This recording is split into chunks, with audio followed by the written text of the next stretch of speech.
Hey everybody, Dr. Ben here at the Functional Medicine Center. I am in Fort Collins, Colorado. I run the Functional Medicine Center Fort Collins here. We have an additional office in Phoenix, the Functional Medicine Center of Arizona. I'm a full-time practicing chiropractic physician, and I want to give you some information today on what diet you need to be doing for your immune system to get it as strong as you possibly can, to get it to be able to handle not just COVID-19, but any infection out there, but also not just any infection, what you can do to help prevent autoimmune, to help deal with any of the stressors, anything that life throws at you. So what is that perfect diet? Well, kind of like my blood sugar book. If any of you guys have seen my blood sugar book, go ahead and put a thumbs up down there or leave a comment if you've read it or bought that one. But if you haven't already followed or liked our page, go ahead and do that, and we'll be getting lots of good information out there, how to support your immune system, all types of things. So what is that perfect diet? Well, like in my blood sugar book, I got out last year, Blood Sugar Doesn't Lie. Guess what? There is no menu, there is no meal plan, there is no diet in there, and I tell my patients every single day, I'm not gonna give you out a diet. So the title was kind of misleading there, but this is what you need to do, because I'm not going to give you the perfect diet, but this is what you need to do for your perfect diet. And that is, you need to stabilize your blood sugar, you need to keep your inflammation down, you need to keep your immune system calm so it's not going to stimulate that autoimmune reaction, and you need to make sure your weight is in a good range. And if all four of those things are followed and your diet can do that for you, that's what you need to be eating. So there is no perfect diet for everybody. There's a perfect diet for you, and that's the individualized approach functional medicine takes. I've got a lady that we've been working with for a while, and her blood sugar was 500 and 600, and which is crazy high. 110 is anything over that is too high. Anything 140, 150, you're starting to creep into diabetes. She was hitting 500 and 600. She was vegetarian. Can somebody have good stable vegetarian and good blood sugar and be vegetarian? Well, some people can, but not everybody. But she could. We got her down between 100 and 150, which is still a little bit high in my range for those of you that have read my book and are doing our program. But we were able to get her down to 100, 150, from 500 and 600 down to 100, 150.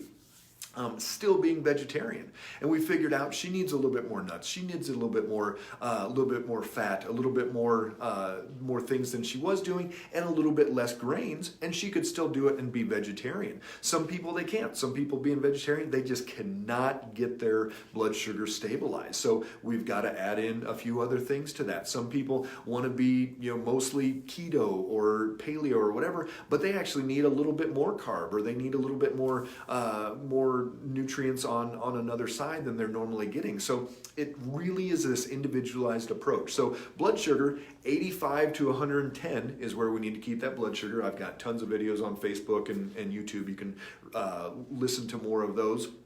And then when we talk about the inflammatory cascade, here's what you look for. Are your hands puffy the next morning? Is your face a little bit more swollen? Is your gut distended? Is there any other inflammatory process? I see people's ankles swell. I see a lot of different things that happen when we get this inflammatory cascade. It can be brain fog. It can be you didn't sleep that well. You gained 3 pounds overnight. All of these inflammatory systems we've got to make sure that people aren't having when they go and try out new foods. This is how we do the elimination diet. And then we look at the autoimmune side. And if somebody's got Hashimoto's, if somebody's got rheumatoid arthritis, if they've got lupus. I just had a patient today, lupus. We retested her ANA, her lupus markers, and just went over them today. She no longer has lupus. Her ANA is gone. She doesn't have those antibodies anymore. And if we're diagnosing, her rheumatologist would say, you don't have lupus anymore. It can reverse. It can change. We see these things all the time. And so all these autoimmune conditions, we know the diet that she's on now, her inflammatory markers, her autoimmune markers are coming down, and for her, she's reversed her lupus. She's got Hashimoto's as well, and those antibodies have dropped in half. So how do we know that autoimmunity is going down? Well, you can look at it in the blood work, but you can also tell on the person. Their overall system is working better. They've got more energy. They've got less brain fog. They've got more energy to get through the day. Their joints are less painful. They have less inflammation, all these things. So you want to keep the blood sugar stable. You want to make sure that the inflammatory process is not happening.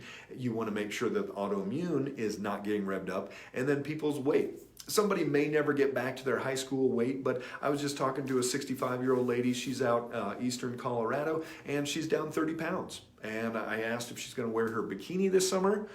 She said no. She said she's probably past that point, and she'll never be 120 pounds again, but she's down 30 pounds. She feels great. Her energy's back. She's off of her heartburn medication. She's off of her IBS medication, and she's really feeling better through this process.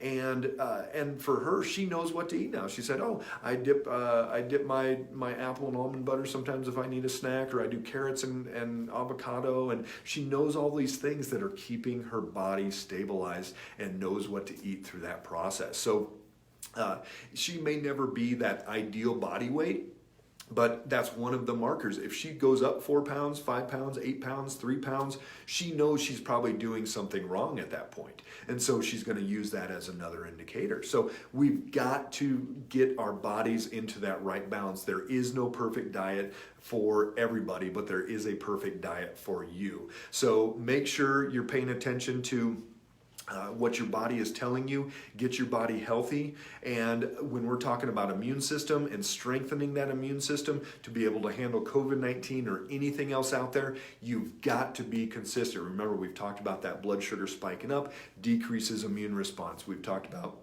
the inflammatory cascade is going to stimulate this cytokine storm that's going to cause more damage. So again, balance out your blood sugar, get your inflammation down, get your body working better, and so many of these systems are going to improve. And get that vitamin D where you need to be, get out in the sun, move, exercise, get fresh air, go be out in the world, and you're going to be in a way better place. So make it a great day, everybody. Have a good night, and we'll talk soon. Take care.